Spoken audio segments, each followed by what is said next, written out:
Hi guys, ನಾವು ಇವತ್ತು noodles ಮಾಡ್ಕೊಳ್ಳೋಣ ಅಂತಿದ್ದೀನಿ. ಅದಕ್ಕೆ ಬಂದುಬಿಟ್ಟು ನೂಡಲ್ಸ್ನ ಈ ಥರ ಸ್ಪ್ಲಿಟ್ ಮಾಡಿದ್ದೀನಿ. ಮತ್ತು ಒಂದು ಹಾಫ್ ಈರುಳ್ಳಿ ಮತ್ತು ಒಂದು ಟೊಮೆಟೊ ಈ ಥರ ಕಟ್ ಮಾಡ್ಕೊಂಡು ಇಟ್ಬಿಟ್ಟು ಮತ್ತು ಪಾತ್ರೆ ಇಟ್ಟಿದ್ದೀನಿ. ಅದಕ್ಕೆ ಇವಾಗ ಎಣ್ಣೆ ಹಾಕಬೇಕು. 1 ಟೇಬಲ್ ಸ್ಪೂನಷ್ಟು ಎಣ್ಣೆ ಹಾಕಿದ್ದೀನಿ. ಅದಕ್ಕೆ ಸ್ವಲ್ಪ ಸಾಸಿವೆ ಮತ್ತು ಜೀರಿಗೆನ ಹಾಕೋಣ. ಮತ್ತು ಸ್ವಲ್ಪ ಕರಿಬೇವು ಸೊಪ್ಪು ಹಾಕೋಣ. ಸೊ ಇವಾಗ ನಾವು ಕರಿಬೇವು ಸೊಪ್ಪು ಕೂಡ ಹಾಕಾಯಿತು.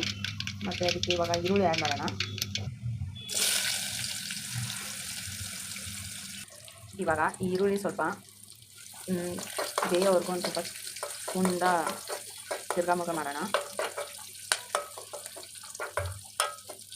ಸೊ ನಾವಿವಾಗ ಇದಕ್ಕೆ ಟೊಮೆಟೊನ ಆ್ಯಡ್ ಮಾಡ್ಕೊಳ್ಳೋಣ. ಟೊಮೆಟೊನ ಆ್ಯಡ್ ಮಾಡಿದ್ದೀನಿ. ಇದನ್ನು ಸ್ವಲ್ಪ ಬೇಯಿಸ್ಕೊಳ್ಳೋಣ. ನೋಡಿ ಈ ಥರ ಬೇಯಿದೆ. ಸೊ ಇದಕ್ಕೆ ಸ್ವಲ್ಪ ಸಾಲ್ಟು ಮತ್ತು ಸ್ವಲ್ಪ ಅರಿಶಿನ, ಸ್ವಲ್ಪ ಖಾರ ಹಾಕೊಂಡ್ಬಿಡೋಣ. ರುಚಿಗೆ ಎಷ್ಟು ಬೇಕೋ ಅಷ್ಟು ನಿಮಗೆ.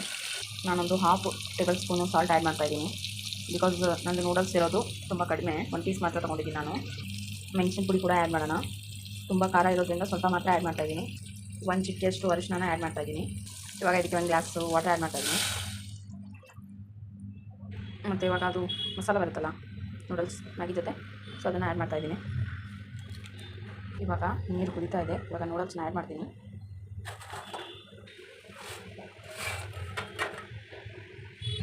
ಇವಾಗ ನೋಡಿ ಆ್ಯಡ್ ಮಾಡಿದ್ದೀನಿ. 2 ಮಿನಿಟ್ಸ್ ಇದನ್ನು ಬೇಯಿಸ್ಬಿಟ್ಟು ನೂಡಲ್ಸ್ ರೆಡಿ ಆಗುತ್ತೆ. ನೋಡಿ ಚೆನ್ನಾಗಿ ಬೇಯ್ತಾ ಇದೆ. 2 ಮಿನಿಟ್ಸ್ ಬಿಡಿ. After 2 minutes it is ready to eat. Guys, ನಾವು ಟೈಮ್ ಟು ಈಟ್. ಇದೇ ಥರ ವೀಡಿಯೋ ಬೇಕಾದರೆ ದಯವಿಟ್ಟು ಸಬ್ಸ್ಕ್ರೈಬ್ ಮಾಡಿ. This is my first video. ಹೇಗೆ ಅನಿಸ್ತೆ ಅಂತ ಕಮೆಂಟ್ ಮಾಡಿ, ಲೈಕ್ ಮಾಡಿ, ಶೇರ್ ಮಾಡಿ, ಸಬ್ಸ್ಕ್ರೈಬ್ ಮಾಡಿ. Thank you for watching.